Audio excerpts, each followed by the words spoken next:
यम नियम आदि साधनों का वर्णन। उद्धव जी ने कहा, रिपुसूदन, यम और नियम कितने प्रकार के हैं? श्री कृष्ण, शम क्या है? दम क्या है? प्रभु, तितिक्षा और धैर्य क्या है?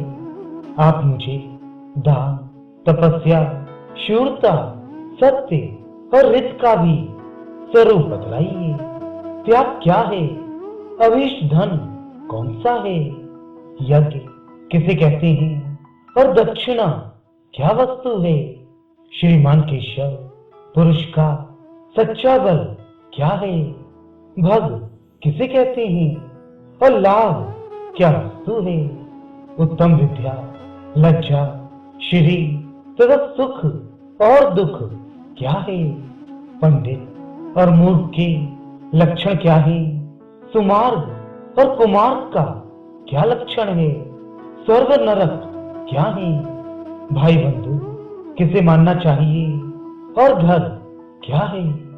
धनवान और निर्धन किसे कहते हैं? कृपण कौन है? और ईश्वर किसे कहते हैं?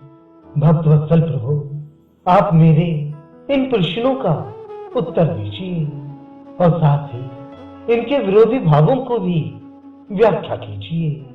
भगवान श्री कृष्ण ने कहा, यम 12 है। अहिंसा, सत्य, अस्तेय, असंगता, लज्जा, असंचय, आस्तिकता, ब्रह्मचर्य, मौन, स्थिरता, क्षमा और अभय। नियमों की संख्या भी 12 ही है। शौच, जप, तप, हवन, श्रद्धा, अतिथि सेवा, मेरी पूजा, तीर्थ यात्रा, परोपकार की चेष्टा, संतोष और गुरु सेवा। इस प्रकार यम और नियम दोनों की संख्या 12 है।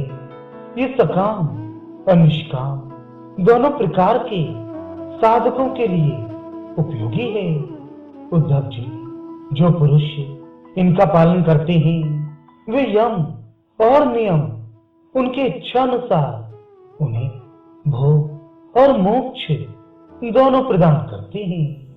बुद्धि का मुझ में लग जाना ही शम है। इंद्रियों के संयम का नाम दम है। न्याय से प्राप्त दुख के सहने का नाम तितिक्षा है। जिह्वा और जन्नेन्द्रिय पर विजय प्राप्त करना धैर्य है। किसी से द्रोह ना करना, सबको अभय देना दान है। कामनाओं का त्याग करना ही तप है। अपनी वासनाओं पर विजय प्राप्त करना ही शूरता है। सर्वत्र समस्वरूप सत्य स्वरूप परमात्मा का दर्शन ही सत्य है। इसी प्रकार सत्य और मधुर भाषण को ही महात्माओं ने रित कहा है। कर्मों में आसक्त न होना ही शौच है। कामनाओं का त्याग ही सच्चा संन्यास है। धर्म ही मनुष्यों का अभीष्ट धन है। मैं परमेश्वर ही यज्ञ हूं। ज्ञान का उपदेश देना ही दक्षिणा है। प्राणायाम ही श्रेष्ठ बल है। मेरा ऐश्वर्य ही भग है। मेरी श्रेष्ठ भक्ति ही उत्तम लाभ है। सच्ची विद्या वही है जिससे भ्रम और आत्मा का भेद मिट जाता है। पाप करने से घृणा होने का नाम ही लज्जा है। निरपेक्षता आदि गुण ही शरीर का सच्चा सौंदर्य श्री है। दुख और सुख दोनों की भावना का सदा के लिए नष्ट हो जाना ही सुख है। विषय भोगों की कामना ही दुख है। जो बंधन और मोक्ष तत्व को जानता है वही पंडित है। शरीर आदि में जिसका मैंपन है वही मूर्ख है। जो संसार की ओर से निवृत्त करके मुझे प्राप्त करा देता है वही सच्चा सुमार्ग है। चित्त की बहिर्मुखता ही कुमार्ग है। सत्गुण की वृद्धि ही स्वर्ग और सखी, तमोगुण की वृद्धि ही नरक है। गुरु ही सच्चा भाई बंधु है और वह गुरु मैं हूं।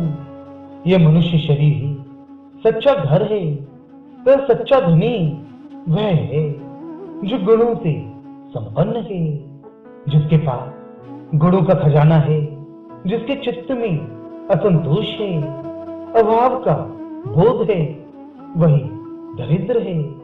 जो जितेंद्रिय नहीं है वही कृपण है। समर्थ, स्वतंत्र और ईश्वर वह है जिसकी चित्तवृत्ति विषयों में आसक्त नहीं है।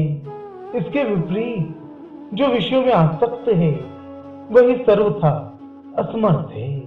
प्यारे उद्धव, तुमने जितने प्रश्न पूछे थे उनका उत्तर मैंने दे दिया। इनको समझ लेना मोक्ष मार्ग के लिए सहायक है। मैं तुम्हें गुण और दोषों का लक्षण अलग अलग कहां तक बताऊं?